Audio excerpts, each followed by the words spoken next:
to anybody who may or may not be watching this. Oh, now we're live. Hello to anyone out there that might be watching this. I'm Colin Blanchette. I'm here with Sean Watkins, who's actually hosting this thing. He's taking care of the technical details. We might be joined by my partner in crime, Alex, soon, hopefully. And mostly we're going to talk about Sean's 5-year anniversary and the accompanying zine that we've all worked on that will hopefully exist in the real world very soon. Now that we've picked every nit we could possibly find. Oh my gosh. I'm sure we have missed many things, but we have gone through it thoroughly. Welcome everybody. We're streaming on YouTube and Instagram. And yeah, tonight we're going to be talking about a bunch of different things. Primarily, we're here to sell the Athenaeum 5-year zine, mostly because of the work of my friend Colin here and Alex, who's having some technical difficulty. Eisner nominated Canon Zine. Is it Canon Comic Zine? Is it Canon Zine? What's the proper? Just Canon. Just Canon? Oh, okay. Just Canon. But the website is canoncomiczine.com. So okay. That's my confusion. Yeah. But yeah, tonight we wanted to talk a little bit more about the zine, but also wanted to take the opportunity to chat about Colin and Alex's experiences at San Diego Comic-Con. I think it was both of your first time going to, is that right? It was just your second time and my first time. So that's exciting, especially to be attending the Eisners and to be nominated for one. It's kind of from what I understand, it's kind of a big deal. Guess it depends on who you talk to. It was fun. I'm glad I went. I'm glad that got to experience it and see it up close. It was kind of everything you would think it would be. It's sort of nicer than you might expect. It's also just as kind of corny as you would expect. It is like the Oscars in a very shrunk down way. Yeah, so it was fun. You know, the results were expected. Alex and I never thought for a second we were going to win, and we did not. So yeah, we could go into it with no pressure, you know? Yeah. Well, I really wanted you to win, but I knew that you were not going to win. Yes. The most obvious guy won. You know, he had the most mainstream platform and is the most known person. And the Eisners are voted on by anyone who can claim any association to the comics industry. So they're essentially a popularity award, much like the Oscars. I mean, I applied, but I never heard anything back. So I guess they didn't want my voice as part of it. Well, next year you'll be the editor of a publication, so all you have to do is just say that, and they'll hand you a vote. Well, really, they're letting anybody in these days. Yeah. Obviously, we got invited and nominated. What was that feeling like to hear that you were nominated as a lifelong lover of comics and now someone who's part of the industry in a variety of ways? Honestly, it was pretty stunning. I did submit. You have to submit to be nominated. But I never expected to be nominated. So when I got the notification, I was pretty stunned. And mostly I just thought the whole thing was pretty fun to be nominated, that our little zine that nobody knows about was nominated. And for me, the biggest pleasure was being able to call Alex and tell him. I knew he would be thrilled, and he was. So I made him call me on the phone. He was traveling. He called me from the Dallas airport, and I told him, and he was over the moon. And then just getting to tell some of the contributors to the zine, all of whom were pretty tickled about it. I mean, that was for me the fun part, to be honest. Was just I don't know. It was just kind of a funny thing. And then I work at Fantagraphics, so people in the office noticing was I didn't tell anybody. I didn't tell one person there. Of course. So it sort of spread through, and people would say, "Hey, congratulations!" You know. So that was kind of nice. It was kind of cool when Gary Groff's like, "Hey, I just voted for you." You know. So so that part was pretty fun. Eric Reynolds was traveling. I think he was in Europe at the time, but I got an email and he told me that was his favorite part of the Eisner nominations was that we got nominated. So like I said, that whole experience was pretty fun. The actual going part was all right.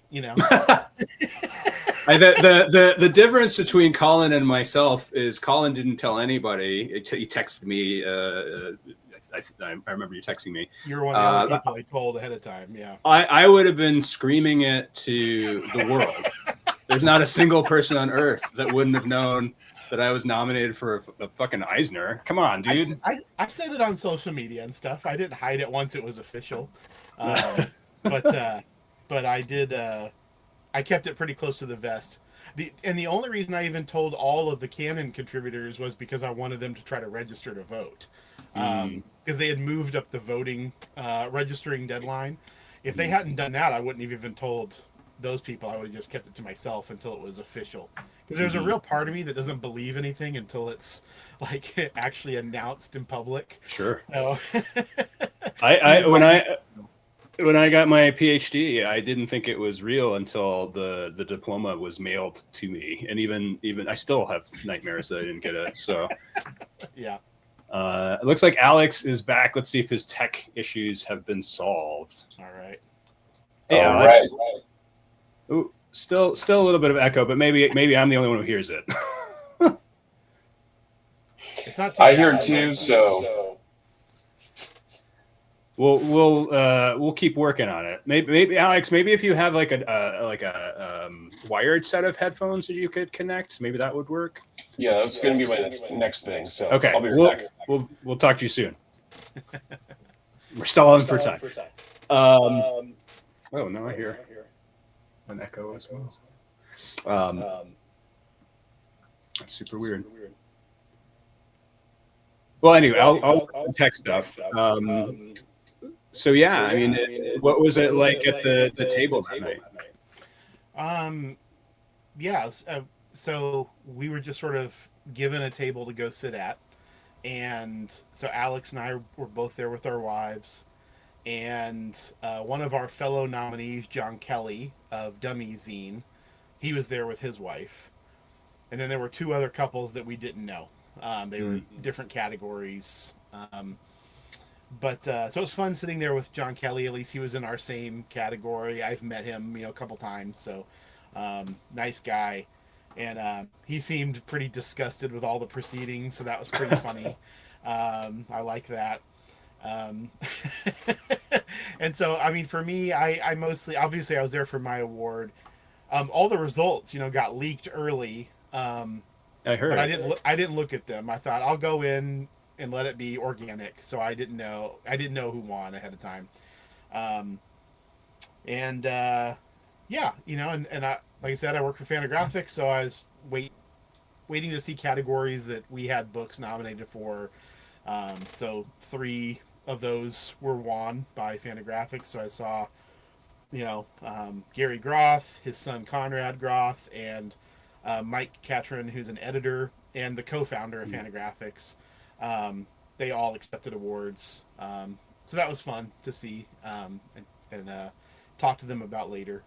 But otherwise, the show's what it is. It's like I said, it's like a small version of the Oscars. And obviously the Oscars are, what they are. So, the awards aren't really a good recognition of the best in comics, but what I immediately thought of when I was nominated was the line, I think it was Cam Del Rosario.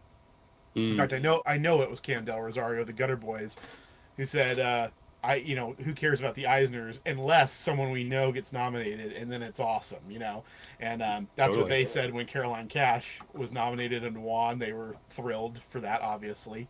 And so, yeah, that's what I looked at it as something fun to participate in. Most of the awards are going to go to Batman or, a terrible memoir by George Takei, that kind of stuff. He's got a few. Yes, and he won this one over several books that are of vastly superior quality.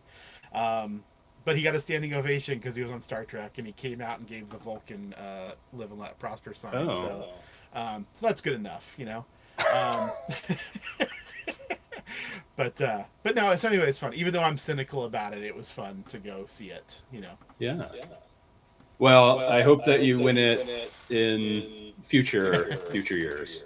For the publication that's sitting right next to you. Oh, well, maybe. Here's what we wanted to talk about tonight. And I apologize if you all are hearing an echo from me now, because I'm hearing an echo from me, and it's very distracting, but I will do the best I can. Can you hear an echo, Colin? I can't, no. Oh, well, maybe it's just in my headphones.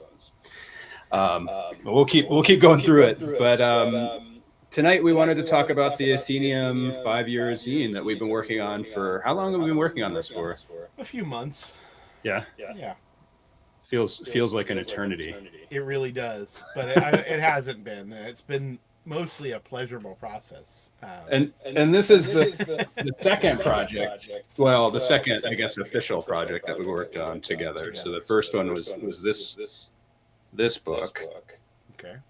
American Cartoonist: The Comic Art of Noah Van Sciver. So obviously we like working together on these things, on these massive projects. Yeah, it's a fun project, and I know Alex especially loves these kind of art first, you know, where he can really present the art in a nice way and try to put it right up front. And of course, you know, you're popping for the high production values. So, so you get nice scans of nice art. That Noah book is practically like an artist edition. It's, you know, it's color scans. You get warts and all pages, and there's some of that in this book too. I mean, in the zine, but the Tilly story, the Tilly 5-page commission story that's in here, it's never been seen outside of, you know, the owner. This is from the original art, and you can really tell on the 5th page because you can see you can see it in all the blacks. You can see the I don't know if it comes out on the screen. A little bit, yeah. You know, for anyone that sees that, it's not a messed up page. You can actually see the streak marks of whatever she's using to color it black. The cheapest pen imaginable. Probably, yeah. But it looks great. I mean, it's nice to have that organic feel to the art, right? That's why people like artist editions so much. And I think Alex did a hell of a job on this project. And of course, lots of gorgeous art from all your artists. Some real knockout pieces. One of your Discord members, Nathan, he had a question, and he submitted some questions to you maybe for this thing, but he said, if you could somehow take one piece of original art featured in the zine and add it to your personal collection, which one would you take and why? I have my answer, which I'll give to you, and then I'd love to know what you think, Sean. You have access to all this fucking art. But for me, it's what opens up the book, which is the Tom Manning 3 pieces in a row, pencils, inks, and then the final version. A real stunner Athena piece. There's the first phase, the pencils, then the inks, and then the kind of glossy, cleaned up version. I love that we included the inks. Me too. Yeah, I love it. Tom, I don't know if you saw this. He mentioned on Instagram he loved how it. Maybe he and I were messaging, but he loved how that was presented. You had showed it in a video, just flipping through, and he loved it. And I just raved about that piece to him. I thought, you know, obviously I'm a Tom Manning appreciator, but I mean, I think that's a knockout piece you have a bunch of great Athenas, and that's another great one. So yeah, well, I thought, you know, it's kind of in the spirit of what Athenaeum is, which is highlighting folks that may be not as well known. You know, Tom, who we both adore, has a number of books, but isn't quite as well known as some of the other folks. And so being able to put his art at the forefront of the book is really meaningful, I think. Yeah. In terms of, oh, go ahead. Sorry, just real fast. I interviewed him for the first issue of Canon, which was a really big deal to me because he was a guy you and I had talked about his books and liking him, but I knew nothing about the guy, and so it's been nice to kind of get to know him a little bit over the years and have interactions, and then he signed up with you, and I know he some of the art he sold has gone to people I know that you sell to, and it's just sort of, and now he's part of like the Power Pulp distribution group, and it's been nice to see. He's been on some podcasts lately. It's great that he's getting more attention, even if it's just in bits and pieces. He's such a talented cartoonist. And I think not to toot our horns, but you and I have both played a part maybe in kind of just getting more eyeballs on his work, and I'm really proud of that. Yeah, I think it's really great to get his name out there, and hopefully folks will go buy his books. Sorry, I've been trying to fix this audio thing. I guess a few people hear it too. It's giving me a headache, but maybe I'll keep working on it, Colin. If you want to talk a little bit more about the history of the book while I sort through this. All right. Everyone I'm sure is already tired of hearing me talk, but never. So anyway, I mean, Sean and I have talked about doing a zine together for a long time. He's had the idea of doing an Athenaeum zine, I feel like, for 3 or 4 years at least. And then the 5th anniversary was a good excuse to do it. And I can't remember which one of us proposed it to the other, but I think it was the perfect excuse for us to finally get down to it and do it. And obviously Sean is so busy, it's good to have something to point him in the direction, because he has more important things he's working on. But yeah, this thing came together really well. Sean and my friend Alex, who I do canon with, and I, we had a couple meetings and talking about what we'd put in there, and just over a couple months, it really came into form. I think we really started seriously talking about this around New Year's. Might have actually even been New Year's Day that we had our first discussion. But yeah, doing a couple of artist interviews. You talked to Caroline Cash and Noah Van Sciver. There's a couple of smaller ones that were just done through email. Matthew Allison Bechtel, Trung, one other one that I'm blanking on. Sorry, and a big thing for me was I wanted to have an example by every single artist you represent, and we managed to do that. Some people have more than one, and this thing sort of kept growing. I think the original estimate, I threw out 60 to 80 pages, and at one point I thought, it won't be that long, and then it ended up being 80 pages exactly. And I'm very happy about it. I'm happy. I think it's going to be a really hefty, impressive publication when people have it in their hands. Sean's got the mock-up. Yeah, I think it's the final. It's not quite the final, but it's close. We've actually done a number of changes, but we're about ready to send it off to the printer. Yeah, it's about done at this point. So, beautiful cover by Lee Lai. You should go ahead and give credit since you've held that up a couple times. Oh yeah, that's a gorgeous cover. The video doesn't do it justice either. The yellows are much more rich in person, I think. But great pieces. The whole thing's in color, so even the black and white stuff, is really sharp. And we had a round table. Oh, there you go. There's the poster for the A2CAF event upcoming.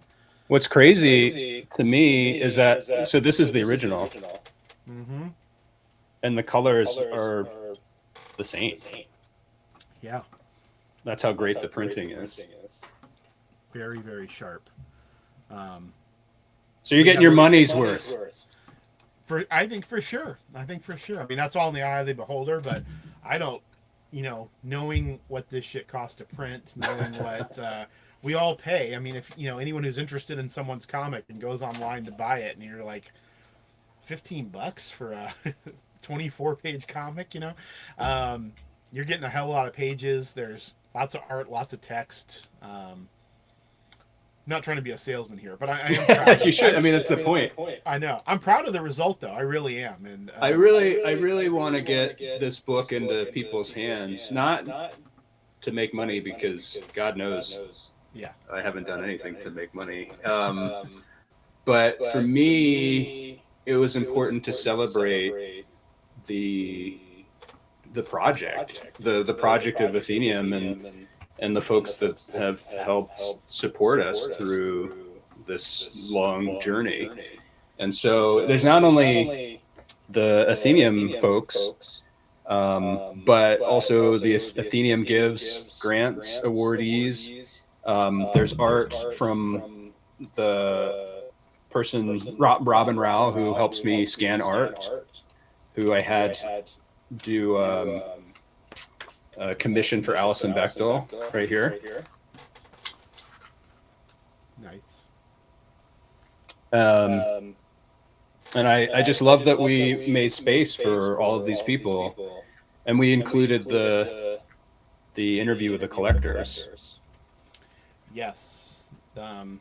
Discord roundtable kind of that Sean and I did with how many people?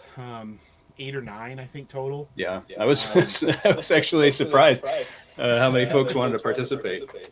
Yeah, we did 3 different sessions and then blended it all together. But these are all guys who are serious collectors and serious about Athenaeum, serious about the Discord, which anyone who's interested in original art, I highly recommend checking out the Athenaeum Discord. It's a good variety of people in there. Yeah, I'm interested when people get their hands on this, if they're gonna join the Discord. Like, I've read that interview, article, whatever we want to call it, a number of times now. Yeah. And I know I'm biased, but I think the folks that are in that space are just so fascinating and have such a variety of tastes in comic arts and are from all over the world. And it's we have Canadians, we have folks from Belgium, not in this, but we have someone from Australia, we have someone who's from Portugal. It's kind of crazy how international that space is.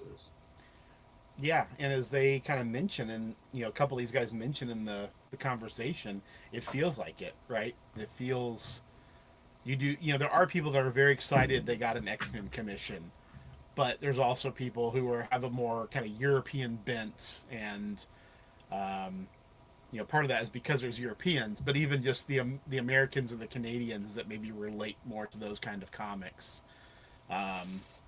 Get to see art that they wouldn't get to see normally.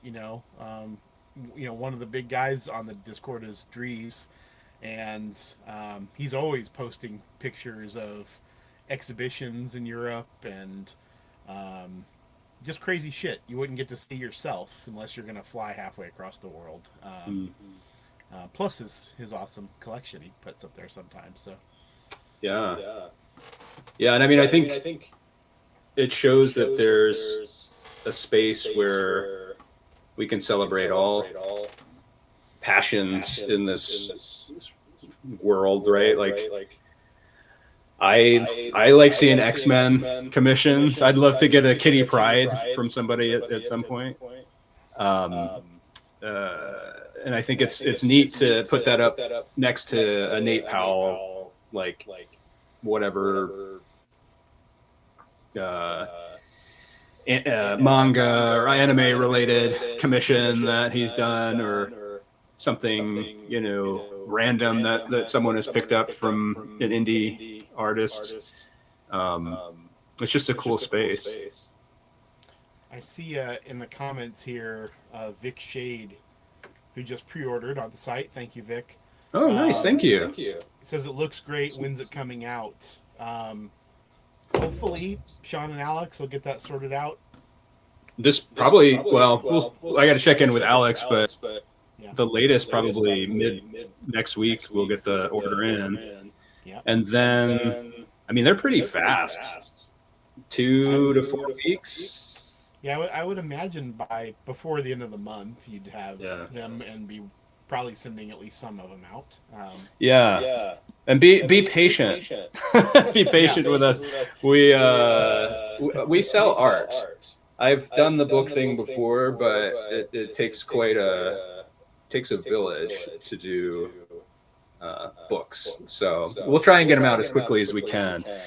And I'm buying a bunch of extra copies as well to sell at events and things. So there'll be opportunities to pick up some if you, for whatever reason, missed the pre-order. Yes. But the more folks that pre-order now, the better I can figure out how many to order. Yes, and just offset the costs. But yeah, we should have it out quick. I also, and as Colin knows, I live my life on anxiety, and having anything being held over my head, like art not being sent out, drives me insane. So it'll go out fairly quickly. If it doesn't, I am sick. And even though Sean will have this at some shows, he'll be the only source to get this. No, I don't believe you'll sell to any stores, will you, Sean? That's not the plan. Or are you gonna play by ear? We didn't for the Noah book, which is still available. We have a few copies left. Yeah. We're getting actually to the end of these. The only place two places, Partners and Son had it because we did the show there, and then Vault of Midnight bought a few copies, which. Gotcha. But it's not my prerogative to be in the publishing game so much. So we're a bit slapdash in how we get those books out into the world. But I may try and figure out a way to get them into international spaces, because the shipping is insane. And I apologize for the shipping, but it's how much it costs. Yeah, there's nothing you can do about it. And the thing that I promised Deborah, who may still be watching, is that I will not lose money doing things for Athenaeum. That's right. Or not lose money all of the time. Yes. I guess. I do lose money. I do a lot of things that lose money. But yeah, I mean, I guess I could share as well. It's not widely shared news, but it does sound like we will be donating 50 copies, and by we I mean me. We'll be donating 50 copies to Short Run this year, which will be added to. I guess they do this every year. Yes. A kind of goodie bag for the first 50 folks that enter the show. So we're really excited to be able to partner with Short Run on that, and fingers crossed everything works out okay. We'll get those books over there in time for the show in November. And I guess maybe I have to go to Short Run this year because of that. Well, you're always welcome, of course. Yeah, no, that's that'll be quite a prize for the first people who get there, to get that in their swag bag. It's again, I don't know if you can see, but we call it a zine, and Caroline's mad at me for calling it a zine, but this is a big friggin' magazine. Yeah. I mean, it's basically a magazine or a thin paperback book. Yeah. So you're getting your money's worth. I guess to Nathan's earlier question about which piece would I keep for my collection. Oh yeah. It's tough to say because there's so many good pieces in here. I should say. Which one? I have a few. You should say the drawing that Alison Bechdel did of you. You mean this one? Together. Yes. Yes. I gotta get better at this Vanna White stuff. Yes. It's hard to do, right? I admire the YouTubers who can do it really easily. I gotta get one of those overhead projector things. Yeah. That looks great. Yeah, this was pretty crazy when she did this. Yeah. Unexpected. Very, very cool, though.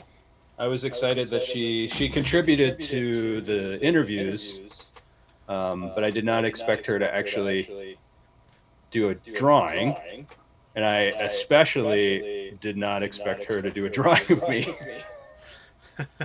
And there's a number of drawings of me in here. There is the one by A.C. Esguerra is fantastic. Yeah, let's see. It's this way in the book. Yeah, it's great. That Sean there in the That's middle me. with the paint can, yeah. And the Green Lantern shirt, which was delightful. I saw the image, but I don't know if I didn't open it for a little bit, and so I didn't realize that I'm in the middle. This is really, the whole thing is just to celebrate me, and it's just all about me. So it makes me not so secretly happy. And the other one, but I actually sold this one, but the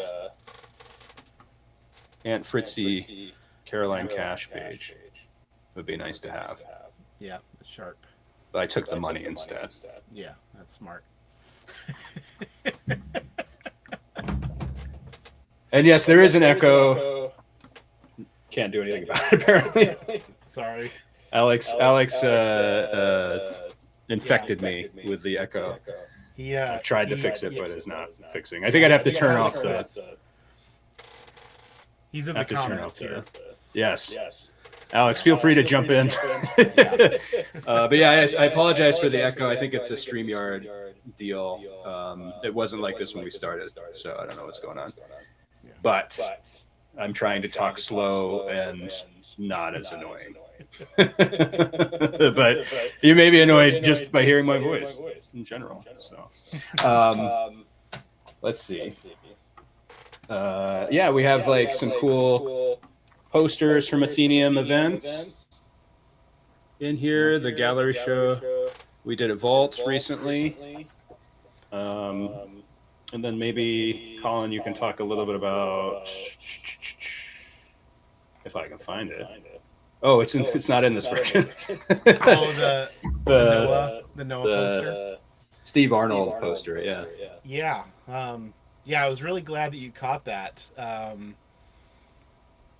Just for selfish reasons, because I was involved in that. When we did the Noah Van Sciver art book, we did a launch at Partners and Son in Philadelphia, and I did a little talk with Noah, and yeah, Steve Arnold drew the poster for that event, which I contacted, or I sent him a message on Instagram asking about buying it. Never heard back. So don't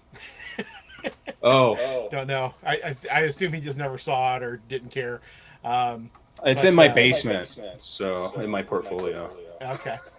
So anyway, but that was a cool event, and Steve Arnold's also a really good cartoonist, so it was very nice to have if you're not going to have Noah do the poster, having a really good cartoonist is a great alternative. So but my name's on the poster because I was talking to him, so it was a really, really fun experience. I mean, it's the only time I've ever gone to Philadelphia.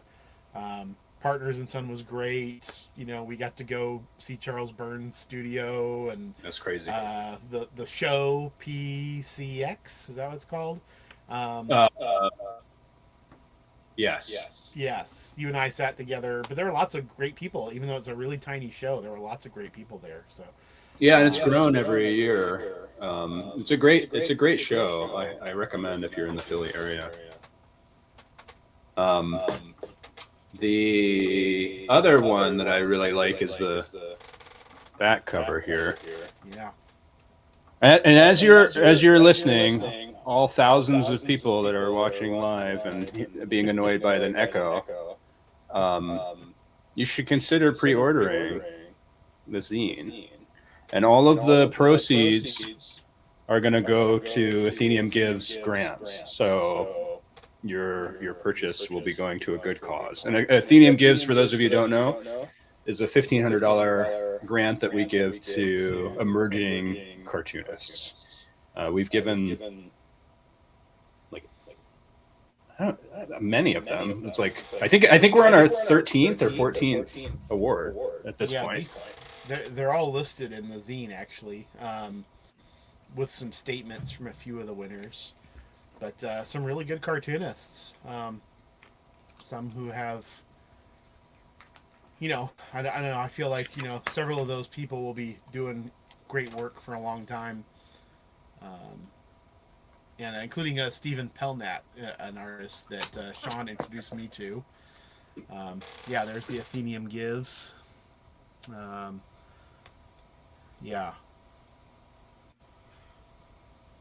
Some good artists.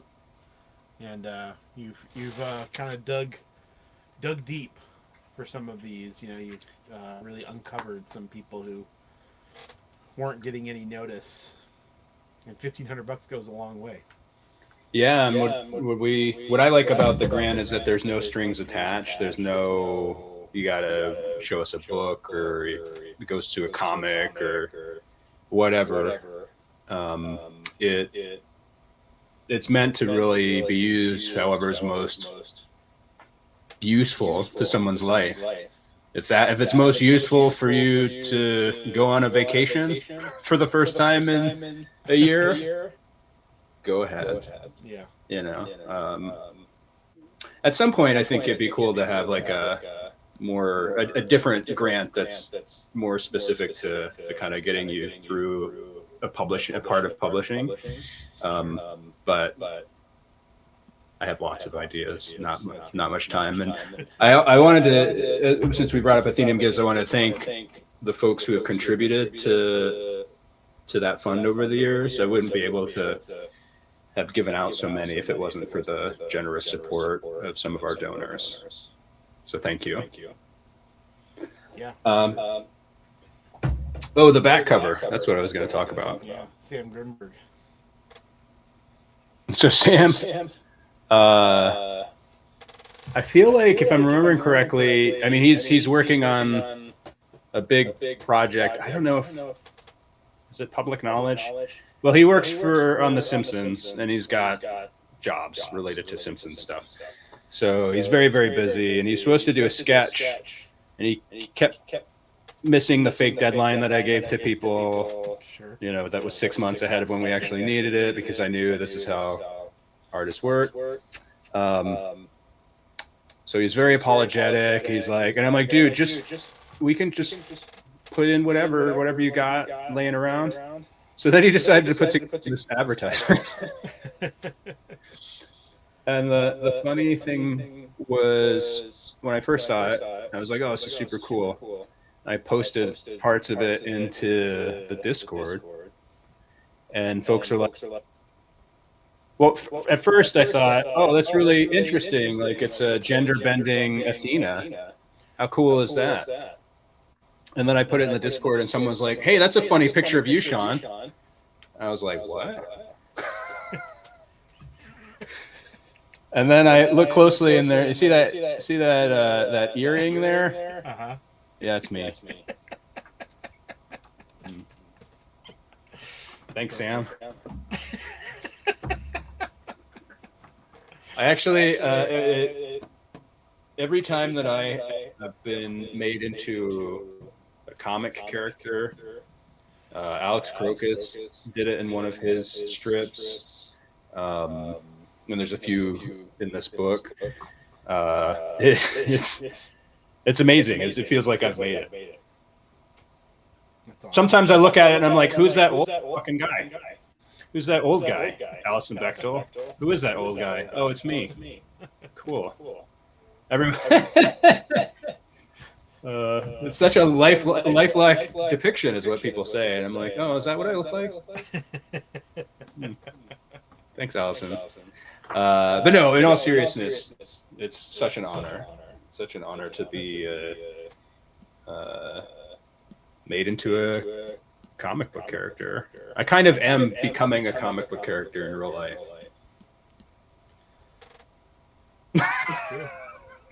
Colin's like, yeah. Well, I mean, that's one of the perks, right, of being associated with all those artists, is that eventually they're going to feel compelled to draw you at some point, drop you into. I don't know, man. It's been 5 years, and not many people have. So yeah, but it's taken a quantum leap forward with this zine, so you just have to give people tens of thousands of dollars. You'll show up in Nancy soon. We'll see. I want to point out that Alex is in the chat here, and he just said, I really put everything I could into the zine. I'm super proud of how it looks. And Alex, while you were trying to deal with your audio, we were talking about the work you put into this thing, and I think it's really sharp. I think, visually this is the best thing he and I have worked on. I mean, the Noah book's pretty sharp looking too. Yeah. So I don't want to take away from that. But which is also available if you want to buy some of the last copies. Yes. And if you like Noah Van Sciver in any capacity, I think you will enjoy this book. If you like comic book art, if you like indie comics, I think this isn't just a book. I mean, it is a book celebrating Noah's art and career, but it's another love letter to indie comics, to these folks that don't get enough recognition. Agreed. And there's, there are a lot of art books out there devoted to cartoonists, but not really. When you think about how many cartoonists there are and that have made comics, there aren't that many that have a whole book devoted to them. And we really tried to go all out on this one. Here's another comment from Vic Shade again. Noah book is well worth it. Thank you for grabbing that, Vic. Appreciate it. Yeah. These fellas don't mess around with these books. Yeah. Yeah. And this is like the definition. I mean, it's not like there's a few hundred copies, but this is the definition of a get it now, because you won't be able to get it in 5 years. I mean, these are small press by definition. Sean is not a publisher. He wisely doesn't want to be a publisher. This is something he's doing for the love of the game here, so and I get it. That's why we do Canon too. I don't have 1,000 copies of Canon sitting in my closet. Like, I print some, and now we have it on print on demand on our website, but it's not meant to be something that it's meant to get to the people who want it. That's who we want to get it. It's not meant to find a wide audience, and we're not Wizard. Not that I wouldn't take their bank account, but I loved Wizard when I was a kid. I love that. I was part of the era that everyone was like, Wizard went downhill. Like, that's when it was childish, and it's awesome. Why? Let me do this, Colin, in my echoey voice. We do these small print runs. The Noah book is only available physically. We've been talking about perhaps making a digital option. I mean, of course, there's the sort of demand side of things. Yeah, of course. But I think there's more to it than just that in terms of our thinking around these publications. I know you touched on it, but I wonder if there's, if you want to expand on sort of what this is. On what is? Well, just this idea of it being like an artifact or a sort of a rare thing that, and maybe you said it already, it goes to the people that really want it. We aren't producing, may get our costs down to produce a shit ton of them. Yeah. But there's something about that kind of returning to the true kind of zine, fanzine, roots of we have a little bit more technology. We're not using Xerox machines and stapling them by hand, but it's kind of interesting, right? Like the production value has increased, but we're we're like, who cares about making money? Yeah. Well, I mean, so for you sell art. That's how you're making the money, right? Obviously, you have a day job, but I mean, for the art business, you're selling art. That's what your focus is. So when you do something extra, you're doing it because you want to do it. When Alex and I are making zines or whatever else we're doing, it's because we want to do it. That's what we want to do, and being in print is really important. There was a period we were a few issues in, and I was gonna have to pay for some print run or something, and I was thinking every problem I have would be solved if we just had a digital magazine. If all we did was make a PDF, we could just give it away to anybody who wanted it. Yeah. But that's not what Alex and I want to make. That's not what all the contributors want to see their stuff in print, right? They want to see their name in print. That's where you get the thrill of holding something in your hand. And this isn't like we're making variants with limited availability and, sort of collector mentality stuff. It's more just that these are labors of love that have a finite amount of resources. And, I collect old magazines. I would collect more comic fanzines if they weren't so goddamn expensive. And the ephemerality of that stuff is a big part of its appeal. I like reading comic news articles from a 40-year-old magazine, even though it has no bearing on reality as we're living it right now. Sometimes the same issues are still in play, depressingly, but mostly I just like, it's like it's like you pick up an old issue of People magazine or something from the 80s and you just kind of go, oh, look who is famous, look at what they found to be human interest stories. And this is the same thing. Canon is what it is now. It's a zine about comics, and I try to keep it as basic as that. Anything comic related can go in Canon. Doesn't have to be small press, doesn't have to be non-superhero or superhero. It can be anything as long as it's comics related. We'll print it pretty much. But it is of its time, and I don't want I want the people that have a set of them in their box 10 years from now to kind of be brought back to the time that they bought it, when they come across them, if that makes sense, in a weird way. And I think the same thing will be with this 5-year zine. For you, 5 years from now, you'll be going, here we were at 5 years. Here was my roster of artists. It's a yearbook. It is kind of, right? Your artist roster will change. Your thoughts on the business will change. Your collectors will change. I mean, it's just it'll all evolve in different directions. But this is a great, I think, just snapshot of this time capsule. Yeah. As their children come into this collection and find these awful things that they have to recycle because the world is on fire. And they're That's right. That's their alternative. Yeah. I love that thought of kind of capturing a moment in time, and it forces you to slow down and interact with something that's not like burning bright into your eyes. And I am a little conflicted sometimes about not having digital options and not being able to get it to as many international folks as I would like. But and that may evolve too. Yeah, I mean the important thing is for you to cover your costs, to get some money to Athenaeum Gives, and if you run out the print run and you don't want to print more and you want to make it available digitally, then you can do that. Like, that option's always on the table. It's just less fun. It's a lot less fun. And I'd love for someone in Europe, it's tough, right?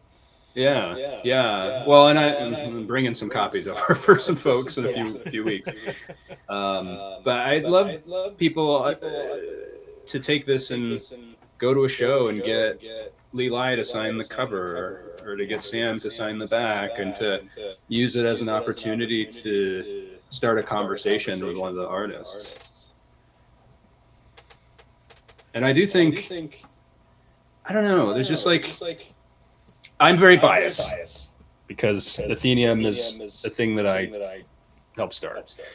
But there's an energy about the space that I inhabit that's really positive, that's really supportive, that's really celebratory. And I feel like we capture that energy in this book. And, you know, I hope people see that when they pick it up. And I do think it's so different to like, this thing is just beautiful to hold. I don't like if that makes sense, and you're laughing at me, but like there's a tactileness to this that I think has, you know, kind of brings me back to comics. Like some of the indie books I started reading when I got more into this space, the publishing or the printing quality was so high on these books that it's just like fun to have, fun to smell, like the paper, like the old, you know, like those of us who are old, we would go to libraries and we love books, and that sort of tactileness of the books and the smells of like not pieces moldy, but being able to interact with like a, it's not a piece of art, but it's something that is tangible, is real. And I think in this world where sure you can get comics on your iPad, but Marvel can say you no longer have that comic anymore and take it away from you. And you know, ain't nobody taking this stuff away from me. There's a question on the Instagram side of things. Okay. How would 5 years younger Sean have felt about where Athenaeum is today? How would 5 years younger Colin feel about where Colin and Canon is today? That's a good question. I'll start and then I'll stop so that people don't have to hear my echo anymore. I don't know. I mean, what year is it? 2026? 5 years ago, Sean would have been like, "We survived the pandemic." I think, yeah. I mean, I never could have imagined. You know, Colin knows I signed a big artist today, and I work with Allison Bechtel. I work with Nate Powell. I work with Tilly Walden.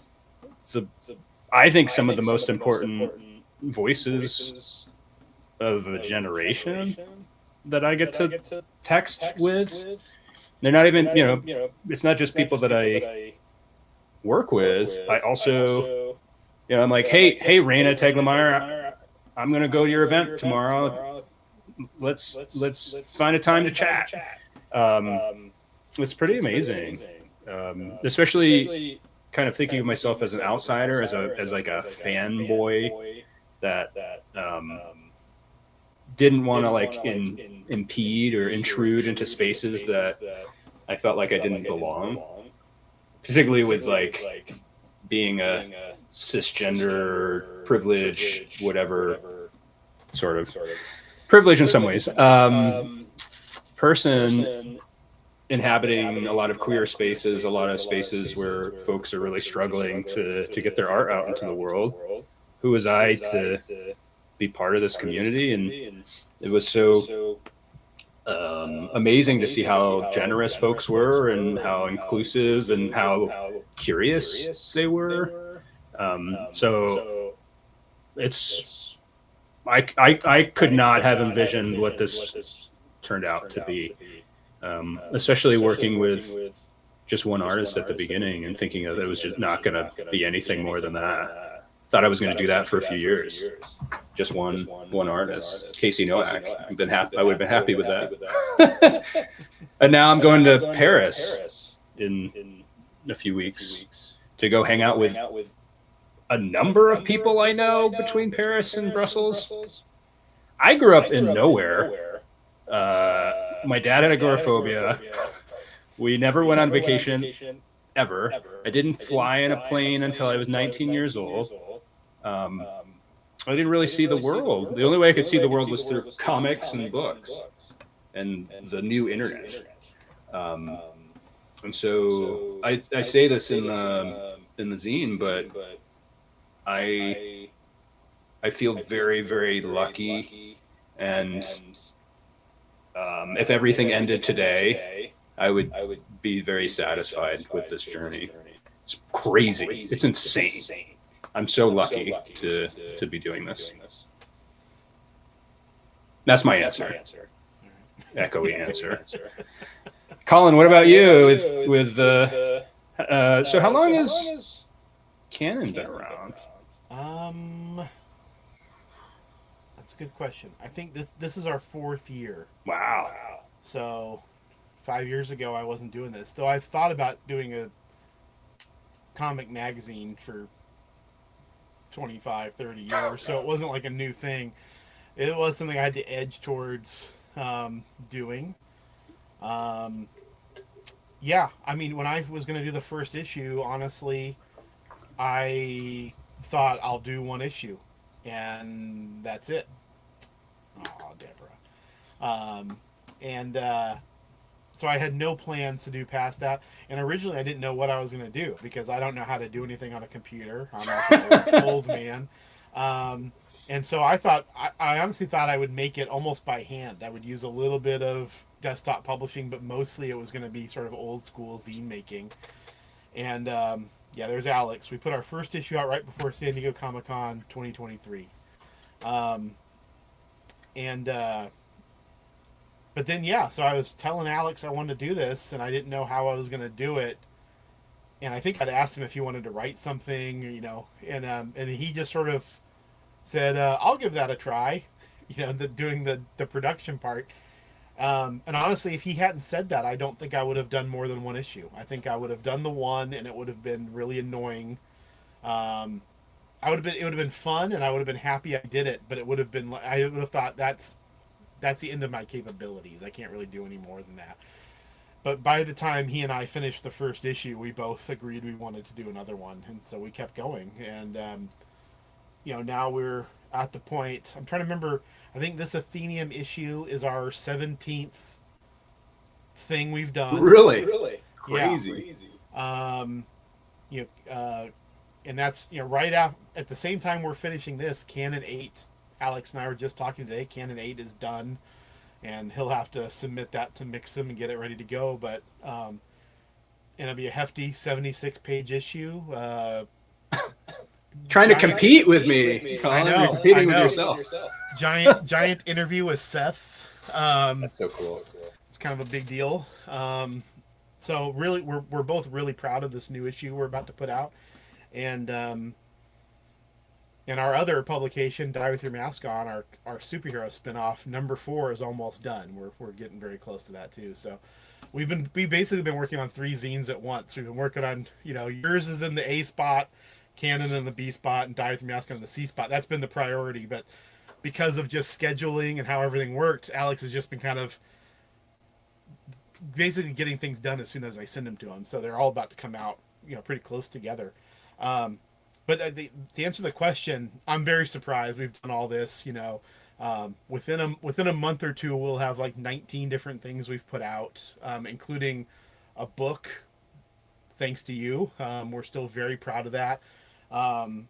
Something we did in 2024, the Canon Annual. Yes. Speaking of Noah Van Sciver, beautiful cover by Noah Van Sciver. This is my favorite issue. Me too. This is my favorite thing we've worked on, mostly because I I sweated over this thing big time, and Alex did a bang up job. And this was out of print for a while because of the difficulties of small printing, right? But now it's on our website and you can just go order a copy.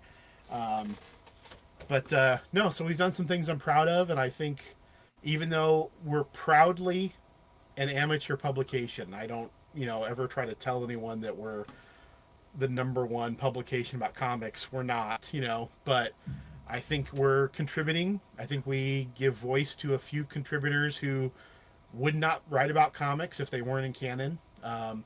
They just happen to be people I met on Twitter in the good old days, and a few other people that have just reached out and said, hey, can I write something? And so it's been a nice little community that way, which is another, to come back to you, community is a watchword for you, and something you talked about with this zine a lot as being kind of the theme of the Athenaeum zine.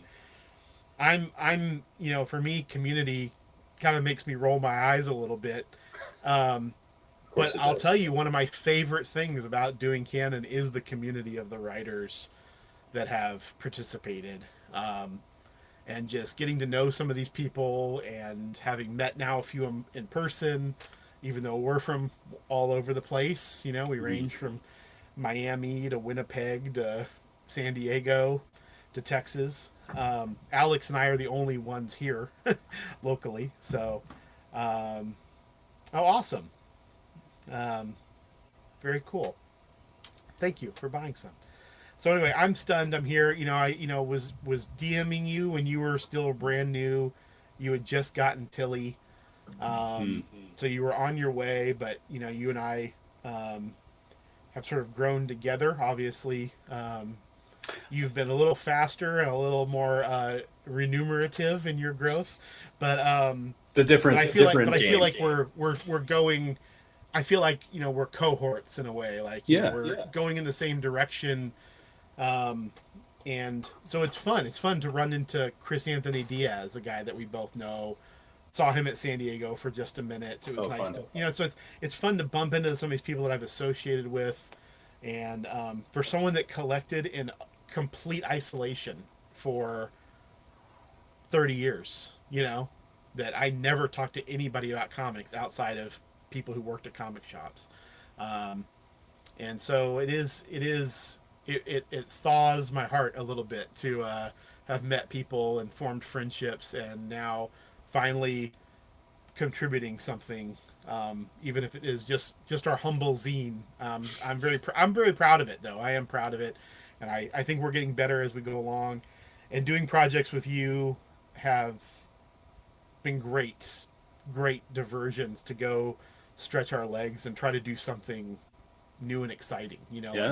We probably wouldn't have done something like this or the Noah book without you, and I don't know, like the Noah book, I don't know if we were ready to do it or not, but I'm still very proud of it. God. It's still, every time I look at it, sometimes I just give it to gifts to like non-comics people, and they're like, wow, you made this? I was like, no, I collected files. Wow. You were part of the process. That's one where Alex really deserves. I mean, look at those pieces by Noah. Alex deserves the lion's share of the credit on that one for sure.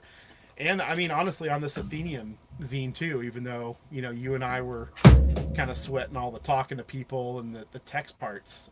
That's the easy stuff.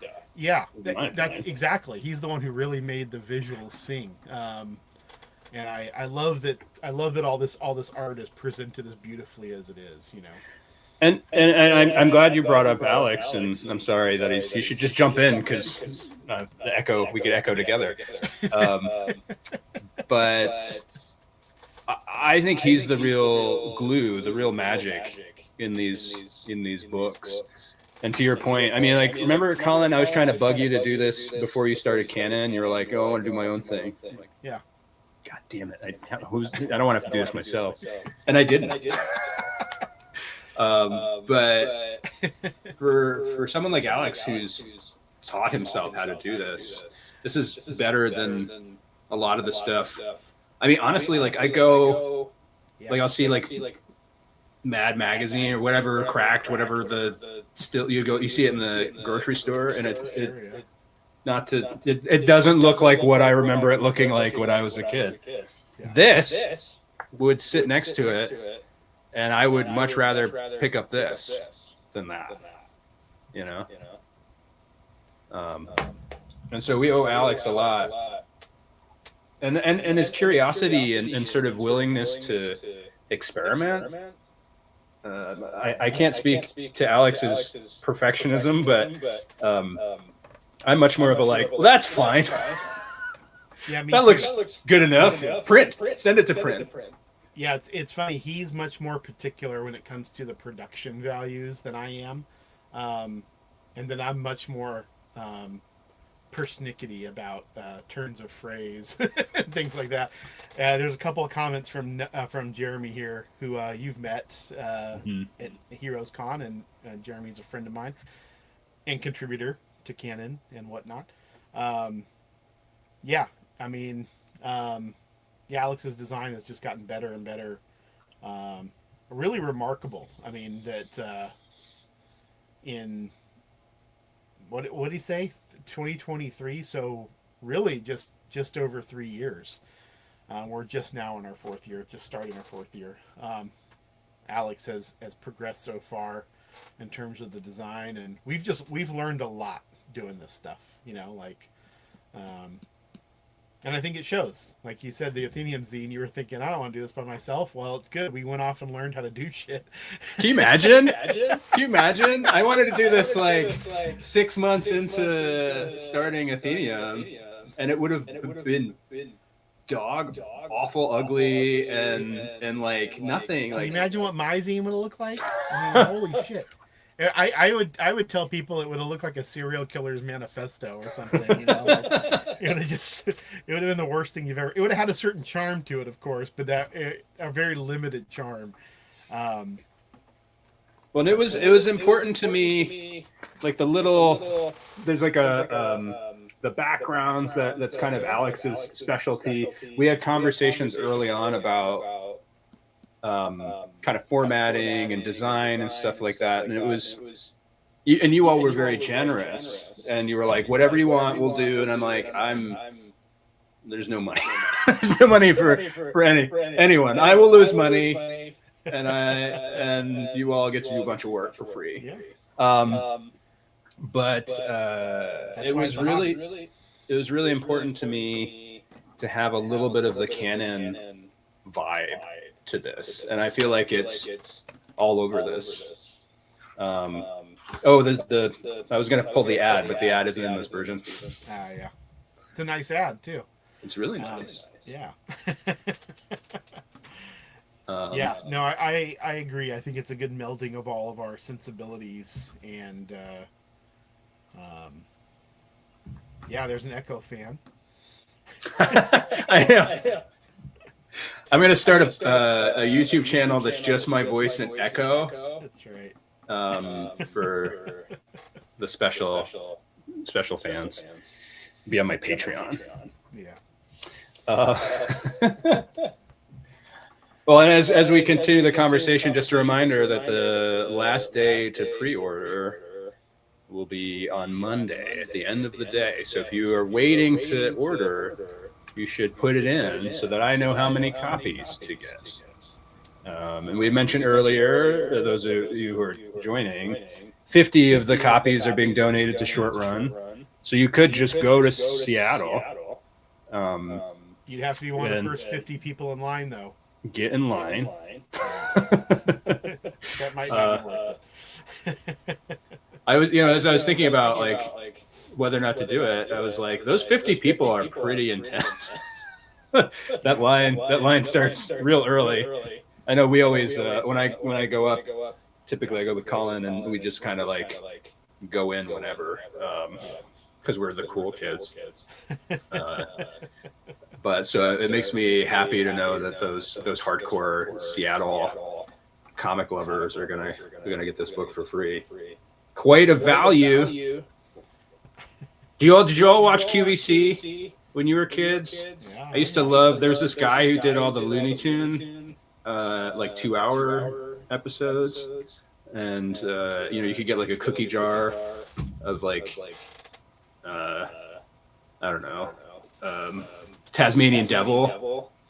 I used to wear a lot of Tasmanian Devil wear when I was a kid, but QVC reminds me of whenever I'm hawking stuff. Think of QVC. We don't have we're not selling like ninja swords or anything, unfortunately. Is there any questions? We have some that we can talk about quick, and we can wrap this up soon. People can stop listening to this awful sound. I got a question for you. It's from Nathan again, one of your Discord guys. But he was kind enough to send a few along, so we should get at least one or two more of these. Obviously, a lot of people had a lot of nice things to say about Athenaeum. What's the compliment that touched you the most, made you feel like you reached some of the aspirations set out for yourself when starting Athenaeum? Is there one that jumps out to you? That's a good question. I was thinking about it. It was we were doing this project because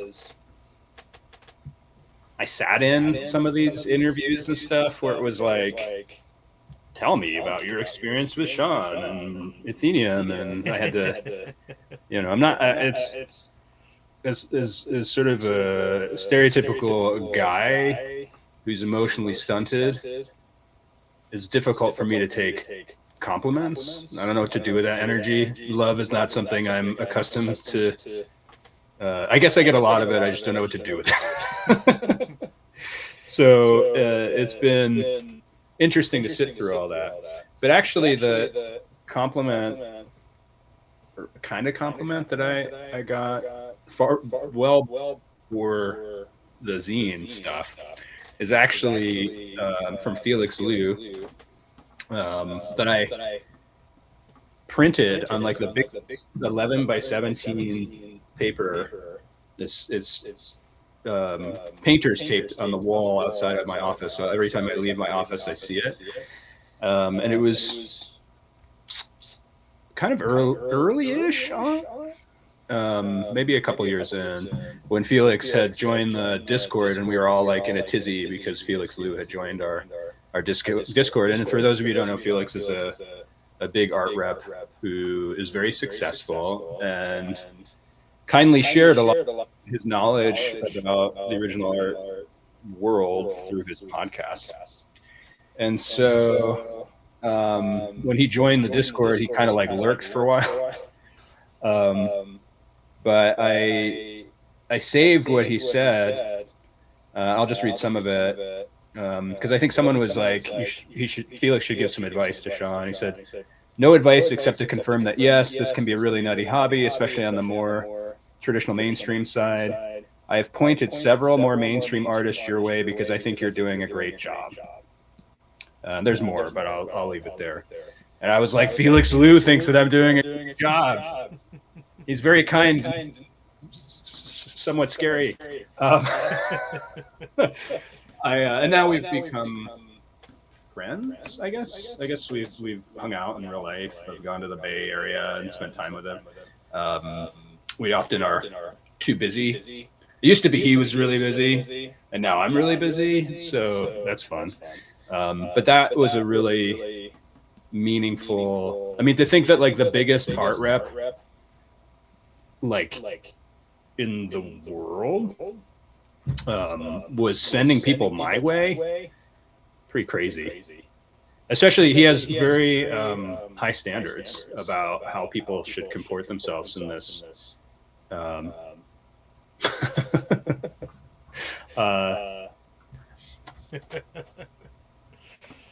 But I want to become Felix because I want that money. He makes a shitload of money, yeah. And he makes his artist money.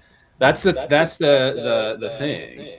And like ultimately, I'm really lucky at the moment. I have a decent day job, and we're doing fine. But to know that the majority of that money is going to the artists. I mean, think about the Felix artists. Like how much money that they're getting off of. I mean, I'm guarantee you that they're making more money doing that than working in the comics industry. Sure. So yeah, I mean, I think to be in that world with Felix and to be considered sort of not quite a peer, but maybe like a little brother, little, And he left. His quote in the book is really nice too. It is. What did he say? I'll read to you from the Athenaeum 5-year zine with an echo. The greatest trick the devil ever pulled was to convince the world he doesn't exist. The second greatest was to get me to root for the competition. Actually, that's not entirely accurate. It wasn't just the devil's fault. It was also Sean's. You can't help it once you get to know him. Once you see what he does for the artists he reps, once you hear from collectors their good experiences, our business is better for having him in it. Congratulations to Sean and Athenaeum on a remarkable first 5 years. See you guys at 10. Yep. Can't. And then there's a Leslie Stein. Very nice Leslie Stein piece. So, yeah, that's my. What do you have a compliment for Canon that stands out to you?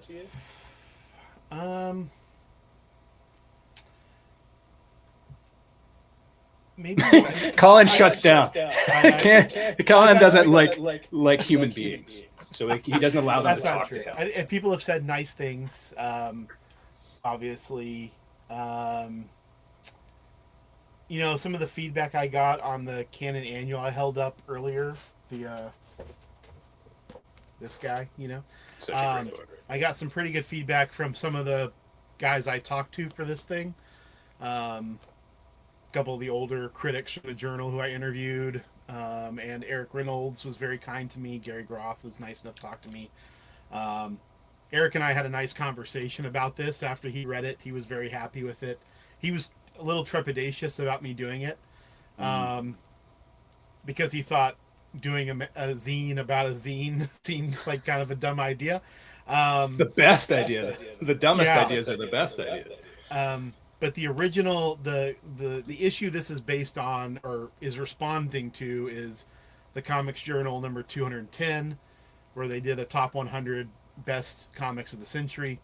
And that issue was edited by Tom Spurgeon, who is known to most people as the guy who did Comics Reporter, a much missed website. And Mr. Spurgeon passed away, I believe, in 2019. He was a guy I never met, even though I was in the room with him a couple times, and I really regret not going up to him and telling him how much I enjoyed his work, especially since he used to always recommend you do that. He recommended write the people you like, send them a message, go up to them and shake their hand and say you like their work, that kind of stuff. And so I didn't follow his advice with him, which bums me out. But Tom Spurgeon and Eric Reynolds were great friends. They worked on the Journal together. Tom Spurgeon was the editor and Eric was the news editor. And they were just friends in real life from then on. And so Eric had told me he was a little, he wasn't quite sure how he felt about somebody writing about Tom's work. He's very protective of him as his friend. And he told me that he thought it was well done and, properly reverential without being fawning, but I'd given it the proper amount of respect and attention, and that was probably the kindest compliment I ever got. One, that he took the time to read the whole thing, and that two, he took the time. He emailed me and told me some of this stuff, but then he actually had a face-to-face conversation with me, and that really meant a lot, honestly, since he's a guy I talked to as well for the issue. But I'd say that really stands out to me as a moment where I thought, man, I was really proud of the publication when Alex and I made it. And it's something I'd been obsessed with for a long time. And so to finally do it and to finally release it and actually put it out, not just keep working on it and keep adding to it, but to have somebody actually say you did a good job on this, it's interesting, and could have been better. I mean, that's for sure. Everything can be better, and there are things afterwards I thought, I could have done this differently and that differently, but you know, you should do a return to it in 10 years. I might actually at some point, if poor Alex would probably, I don't know if he'd want to revisit it or not, but we both poured a lot of work into it, and Alex put up with me with quite a bit because I was very exacting about it because I had been thinking about it for so long. But much like in the Athenaeum zine, how we got every artist represented, I did the same thing in this and asked Alex to make sure that every title in the top 100 had a representation visually in this. And he did it. He made it work, which was a small miracle to try to figure that out. That every page has, some piece of art from one of the top 100. So much work. So much work. But anyway, that comment from Eric's probably the number one. Austin English of Domino Books. He may say this to everyone, I don't know, but he's told me several times that Canon is his favorite publication about comics. Wow. And I don't think he says that to anyone else. Yeah. And he's a co-editor of the print Comics Journal, which I'm sure he's exempting because the journal's on another level for me. But yeah, he's been very nice several times, and Alex and I got to meet him in person at Short Run a couple years ago, and he was very gracious, very cool to meet him. But he's been supportive. He basically will take anything we make and sells it on his site. And that's awesome. He and I have very different views about comics, but I respect his views, and hopefully he respects mine. And like I said, he's been very, very complimentary about Canon, and he's put his money where his mouth is. He's actually carried the product. So I'd say those are the ones that stand out to me. Didn't I may be confusing zines, but didn't Seth write you a letter in relation to? Yeah, Seth wrote me a letter about this. Which I actually have framed up on the wall here. It actually has a little drawing at the bottom of him reading the issue. Oh, cool.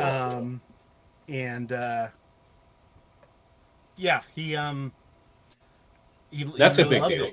Yeah, he loved it, and he was, I think he was also kind of skeptical, like, who's this guy asking me these questions who doesn't work for the journal? He's not doing something official. What is this? So he was very kind when he wrote me back. And I actually sent him a copy of the Noah book as well. And he wrote a very nice, might have been in that letter. I can't remember if it was in that letter or if it was in an email, but he wrote back saying that Noah was his favorite cartoonist. Oh, really? From Noah's generation, Oh. And I from the years 2003 to 2008. That's right. When things fall off a cliff, he's my favorite. No, but he's an admirer of Noah's work, and I sent that to Noah, and Noah was very happy to hear that. Wow, Seth might know what Athenaeum kind of is. He might. Well, I think we should send him this one when it's done too. Sure. But yeah, no, you're right. The Seth letter was a pretty big fucking thing because I didn't expect it. Right, I sent him a copy because he was kind enough to answer questions. So just the fact that he took the time to write something he typed it on a typewriter. That was really special. Oh yeah. Gosh. And it's always a delight to see the big names, the significant figures pop up in either, interacting with us and saying nice things or buying the stuff. Like I saw a fairly well-known cartoonist buy the zine this week, and I was like, is that person? It's gotta be. It's the city they live in and their name. So soon to be a Fantagraphics author as well. Secrets. Colin knows that I do this to people all the time, where I give them hints of things for up and coming artists or folks that I might be working with and stuff like that. I like riddles, I guess, being obtuse. How are we doing on time? You. Seeing if there's any other questions that we missed in the chat. Is there anything else from Nathan that we wanted to cover? I don't really have a Franco-Belgian. He said, other than Tintin, Tintin, as we say, who's your favorite Franco-Belgian comic figure? And I was like, Tintin? Yeah. For me, I have an easy answer, and it's I like them more than Tintin. And that's the Smurfs. Oh, that counts. I'm a Smurfs guy. But I like Peyo a lot. He's a great cartoonist. Yeah. I always like the look of Lucky Luke, but I never really dove into the comics. We didn't, I mean, like, I guess the Smurfs, but I'd watched the cartoon. Sure. And Tintin was really the cartoon as well for me. I didn't really read much of the books. Now I give them to. No, it was never a thing that I think I saw it in, like I recognize it as a thing, but it wasn't a book I ever had. I used to watch the Asterix cartoon when I was a kid. I think maybe they showed them on HBO when we first got HBO. Somewhere I saw them, but I didn't even know it was a comic until I was an adult. See, I was just watching like Oz and 6 Feet Under on HBO. I wasn't in the Spawn cartoon because it had naked ladies in it. Well, let's end with something uplifting here from Nathan once more. Thank you, Nathan. If you had set one lofty goal for Athenaeum for the next 5 years, other than the easy cop-out of going full-time, what would it be? And you do talk about this in the zine a little bit, but just off the top of your head, what would you say?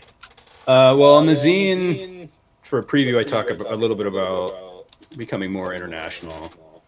But for this answer, something that we're currently working on is doing more. Well, there's two parts to this. Bringing artists to shows with me, which we've been doing more, but also creating events around Athenaeum artists. And so we're in the very, very early stages of talking about bringing a number of artists to a space to do an Athenaeum event. And, I think what I've seen with the original art side of things is that having the artist there can be a big draw. And I also want to, similarly to how Felix has kind of created events around the stuff that he does. I think there's opportunities to join forces together with the artists I work with and do something really special, and to maybe go to spaces that may not be accustomed to having that, and doing workshops with like Tilly and Caroline and folks kind of interacting together. Like you don't often get to see stuff like that. So doing those types of unique events is something that I've been thinking about. And as people who've followed Athenaeum for a while, we kind of do things our own way. And I love the spirit of just like, we do indie shows, we do some mainstream shows. Let's do our own thing. Let's see what that's like. Let's see how much money I can lose doing that. Part of it, I've been talking to people recently about the success of Athenaeum, and part of it is you just say you are what you want to be, if that makes sense. I got a lot of attention because I just started going to a lot of indie shows, and I would post pictures of me at indie shows, and I would get opportunities to like my in-laws would take me, us on an international trip, and I do a bunch of comic stuff, and I just call it an Athenaeum trip. And people would see that, and they think, oh, he's he's the international art rep. You know, it helps that I work with people in other countries and whatever, but you know, you are what you say you are in a lot of this world, and I do want to be the international art rep, and I want to travel and connect with artists all over and not be limited by, you know, just what's in front of me. It's a little harder now. I mean, the internet is worse than it was 5 years ago. Just finding new people harder, I think, than it was, and having the time to dig into books in the way that I used to. I hardly like to read anymore. I'm reading, what's the name of that horror book? It's really popular. I'm not blanking on it right now. It's Beneath the Trees. Beneath the Trees, yeah. And it's really exciting for me, because I'm like, ooh, this is the type of book that I used to like to read. That I never get to read, but I have a moment now. So it's kind of hard to stay on the pulse of things in the way that I used to. But my inclination is not as much nostalgia as I have my green. To be fair, this is the Green Lantern ring for the TV show that hasn't come out yet. So I do have some nostalgia, but I've always been a searcher. I'm always looking for things. I'm always like inspired by the hunt of finding the thing that nobody's heard of, or the exciting new talent, you know. And I don't think that will ever go away. I think it's either part of your personality or it isn't, you know. I think, Colin, you're similar. You have a real appreciation for the old garbage too, but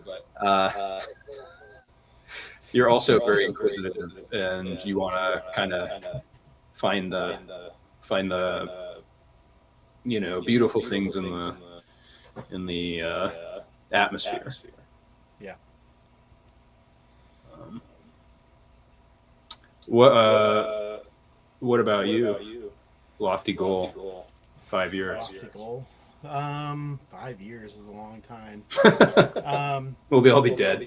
I think it is very possible. We'll be lucky. Hopefully, as long as Alex and I keep enjoying doing this, I'd like to keep doing it.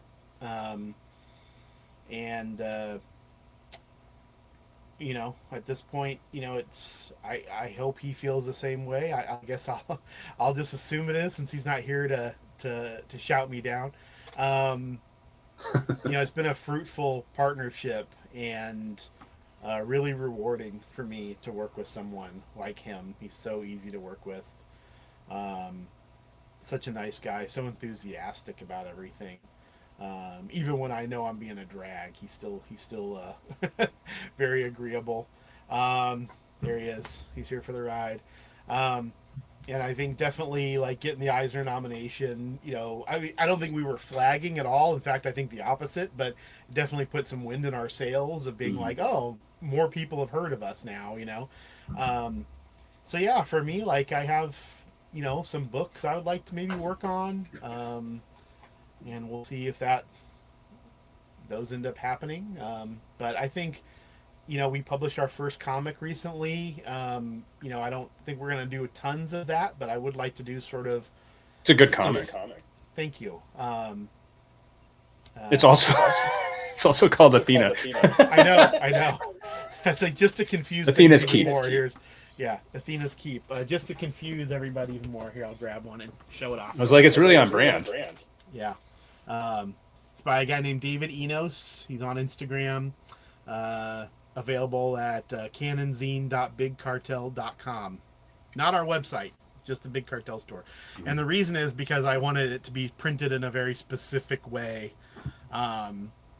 And so we were best able to do that by working with a local printer. It's got nice cover stock and whatever else. But I imagine once we sell out of the print run, I've already had to reprint it once, but once we sell out, I probably will make it available on Mixam with the artist's blessing, and it will just be available on our website after that. But this sort of more deluxe edition, I want to I wanted to make it. I wanted to impress the artist. I wanted us to all be very happy with this publication, and we are. Um, and so yeah, doing stuff. You know, we're talking about doing a couple more things with him. He has a couple of older comics and presenting them in a nicer format, kind of maybe a little bigger, maybe better scans.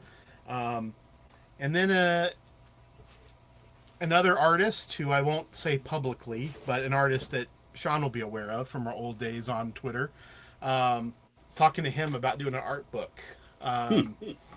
So yeah, so that's just little things like that. Like I said, I don't really want to become a publisher, but doing little projects one thing at a time, just to make sure that they're economically viable to kind of, you know, do them at a small scale. I mean, I would love for like David Enos to get picked up by a real publisher. Like I would have no jealousy of any kind if some real publisher snatched him up, because that's the goal. It's like, you know, it's the goal for me for guys that I taught, you know, like interviewing Tom Manning or another one of your artists, John Allen, the guy that we're both fans of. I just like these guys to get attention. It doesn't have to be from me, you know. I'm happy for them to get attention anywhere they get it. So, yeah, I don't know. More zines, maybe some books, maybe some art objects of some kind. You know, so we'll see. I'd like to do things like prints, maybe with the right artists. You know, something kind of limited, and just try to make nice ones. And it's not like you said with this publishing stuff. I'm not really money motivated. I don't expect to make money. I just want to not lose my shirt. You know. So, but I'd like to work with people that I really like, and I like their work, and make some nice objects in the world, and honestly just contribute something. I one of my great regrets in life is that I didn't blog or write about comics somewhere 30 years. You know, I know that sounds ridiculous, but like a lot of the writers that people know about comics started off as bloggers or just contributing to the Journal or some other magazine. And just getting in your reps, you know, and I didn't do that. So I was busy working, and I didn't prioritize it. And so I'd like to get better at writing, and I'd like to get better at interviewing and editing, and just kind of make some cool shit. And yeah, it's been great so far, but we can be better, and I would like to be better, you know. I think you make some cool shit now. And I mean, you made this, which is available still. Our Noah Van Sciver, our love letter to Noah Van Sciver. Yes. Who's also a headliner at A2CAF this year in Ann Arbor, Michigan. Anybody could go to A2CAF should. We didn't talk about that show on this stream, but I went to the first one, and great show. It's a small show, but it's a great show. High quality. Still amazed at the quality of the cartoonists that were there in the first year in a small space. You had some really good names there. Yeah. I might be working with one of them soon. Here's that tease. Yeah, that tease. I did want to say, just a plug for Athena's Keep, not just because it's, and I don't want to connect it with my daughter. No, not at all. Not at all. But I knew if Colin was involved, Colin and Alex were involved with something that would be great, but I really enjoyed it. It has a sort of vibe about it that's exciting. It's but it's also a story, which I appreciate. Just trying to do something, and I think the art is really beautiful in it, and it's kind of unique and very it's got like a 60s vibe about it that I really dig. Yeah. There's going to be in the next canon, there's a nice interview with him, which I did before we published Athena's Keep. That's how long we work on these things. I interviewed him before we even talked about doing this together. I actually contacted him because of the interview. I just wrote him and said, hey, can we put something out, you know? But yeah, thank you for saying that. And I agree. I think he has an interesting offbeat sensibility. He's not like anybody else. And speaking of big names, like, one of the first orders I got for that comic was from Simon Hanselman. Um, uh, Sammy Harcum shows up in his comments, as an appreciator. Um, so I mean, there are people that have noticed him, and he's very excited and humbled by that as well. But I think he's an interesting artist. He's not the kind of artist who's ever going to become a big hit or anything, but I think he is a guy who could become a cartoonist. What's a big hit in this world, honestly? That's true. That's very true. You have sold 500 copies of your book. You are the king of indie comics. Well, we should plug a few things before we leave. Not that we haven't already. We've been doing? I don't know, man. They say I'm good at selling things. So I want to plug first A2 Calf on October 3rd here in Ann Arbor, Michigan. It's our 4th. You can see the posters, the old posters up there. But this... Katie Skelly has a new Katie book Skelly. out. Yeah. She's Really making excited. the rounds, and she'll be at A2 Calf. Yeah. Noah Van Sciver, who we've been talking a lot about tonight, and Nate Powell are the 3 headliners. But we also have some really interesting folks come in. Jeremy Bastian will be tabling again, and a few other folks. I probably shouldn't talk about them because I don't know who's confirmed, but there were some exciting names and other Athenaeum folks that should be there this year too. Yeah. And Noah will have a new. I don't know if his new book will be out by then, but it's very close. His new. Well, you would know, novel, right? Yeah, his new graphic novel, The Mess, is on its way. So. And here's the. I'll have copies. Can you tell which is the original and which is the? That's the original. Nate Powell's originals are crazy, and you can see how the art is bending because there's so much ink on it. So much ink. This is actually not so bad. Normally his pages are, you're gonna have to like put a book on them to get them flat. But I think this is just gorgeous. Yeah, and he has his own. He has Diana, his new book. This is one of the comics on the bottom, or the books on the bottom. And March references and things like that. So we're excited for that. If anyone's in Ann Arbor area and wants a poster to hang up somewhere, let me know. I got a bunch of them from the library, and I also I'll probably throw in people who are pre-ordering the Athenaeum zine.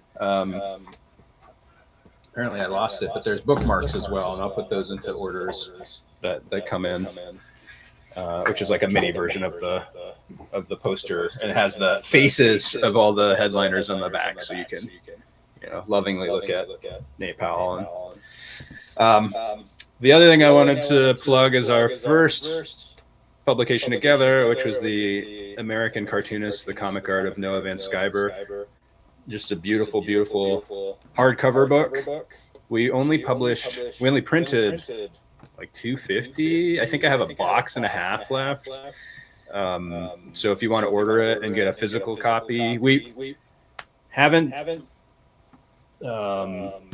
released it digitally, but we've been talking about it for folks who are international and maybe don't want to spend $40 on a book. But I highly recommend, if you got the cash, it is a really beautiful art book, and I think it makes me excited. I've been annoying Colin by talking about other ideas. We haven't even printed our book, this coming book yet. But I think there's some really cool art book / maybe artist edition, but we can't use that phrase because it's copyright. But art thing where we could do some cool stuff with some cool artists. So we'll see if that ever happens. And then finally, the reason that we're having this conversation with my beautiful Echo is the Athenaeum comic scene 5-year zine. I've seen some orders come in, so thank you so much. The cutoff date for the pre-order is on Monday, end of day, meaning I will probably forget about it until Wednesday, but please It would be helpful to get your order in now so they have a good sense of who's picking them up and how many to order. As you know, putting in a larger order helps us greatly in terms of getting prices down. So it's great to have a good sense. I have a feeling that these books will sell really well in person too. So I'll be selling them as I travel all over the place all of the time. And yeah, it's just a beautiful, beautiful book. I mean, I just showed you the posters, but like that looks exactly like the poster. In some ways, it's the colors are nicer in this book than they are on the poster. So if you want to see some amazing art, you want to read some articles about Athenaeum, but also interviews with the artists. If you want to see On a Sunbeam story that's never been seen before by Tilly Walden, this is the book for you. A lot of love went into this, a lot of work, and it's just a real celebration of this point in time. And I think a lot of good has come out. We went through an awful experience with a giant pandemic, but a lot of energy came out of that I think is still kind of affecting the comics community. And spaces like these, communities like these, are built to support artists. And ultimately, that's the goal, right? Is to be able to live in a world where people can have a sustainable living and create the things that we love. I want all these artists to continue to make books, so I have stuff to read, stuff to imagine as I watch the smoke come in, as I watch the fires. I want to have a cool little On a Sunbeam type book to make me think about other things. Or think about the horrible things in different ways.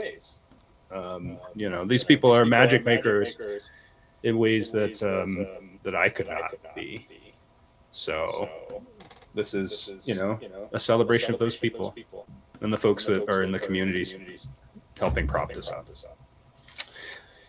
Colin, do you want to hawk some of your stuff again? Yeah, I'll be very quick. Take your time. I mentioned Athena's Keep, canonzine.bigcartel.com. $10, free shipping. Nice, hefty 49-page story. Hopefully we have more David Enos stuff coming in the future. That Big Cartel store also has the newest issue of Canon number 7, which is this one right here. A nice Rich Tommaso interview. Done by Jeremy, who was in the chat here at one point. And also has our while I'm doing it, I may as well do it. Look at all those books behind Colin. Die With Your Mask On number 3, 100 Best Superhero Comics of All Time, done by various Canon contributors. A dopey yet very fun exercise. I have feelings about that list, but we put way too much work into this silly exercise. We should talk about it at some point. So those are all available on canonzine.bigcartel.com. But our real website is canoncomiczine.com, where we have all of our publications, except for Athena's Keep, are available print on demand and available digitally as well. So that includes the Canon Annual that I mentioned earlier, Canon 1 through 7, Die With Your Mask On 1 through 3. And Canon 8 is on the way with a big Seth interview. Very proud of it. Also, David Enos interviewed the Gutter Boys. Great interview. Yeah. And Carl Christian Krumpholtz and Nice. Jonathan Bayless. So it's a wide variety of people. Yeah, those are all great. Yeah, so that should be a fun issue, along with little odds and ends, including a little testimonial from me about this very zine we had a video about tonight, the Athenaeum zine. I talked about that briefly in the issue and our process of making it. So yeah, that's it. More cannons coming, and we'll keep grinding. And I guess I'll mention I have a YouTube channel, even though I do very little with it. But like for this issue here, there were 11 list makers, including me. So 9 out of the 10 guys that aren't me, I had them on, and we all talked about this and chopped it up. So if you're interested, those kind of conversations they're meant to be fun. It's fun listening to a bunch of guys who are skeptical about superhero comics talking about superhero comics. Anyway, that's it. I think I'm sure there's more, but that's what comes to mind. I'm sure you and I will both have various projects, and we'll be trying to convince each other to work on various projects. So yeah, I think you already mentioned one to me that we won't talk about, but that will, I'm sure, take no time. Nothing ever does. Everything comes together without any effort. Yeah. So well, and maybe I'm coming out to short run this year, not tabling, but I haven't talked to Colin about it, but hopefully he'll let me sleep on his floor.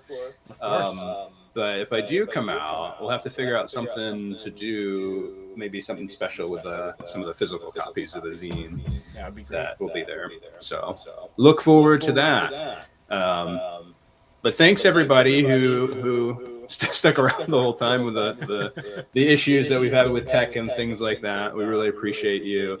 And yeah, if you haven't picked up a zine yet, you should, because it's awesome. It's one of the most the proudest I've been in terms of projects that I've been a part of, and I did very little. Maybe that's why I'm so proud of it. It's also not true, but I truly, I think this is a culmination of all of our sort of strengths, and it's something really special. So I hope you pick it up. So, all right. Well, thanks everybody. Have a wonderful evening. Have a good night.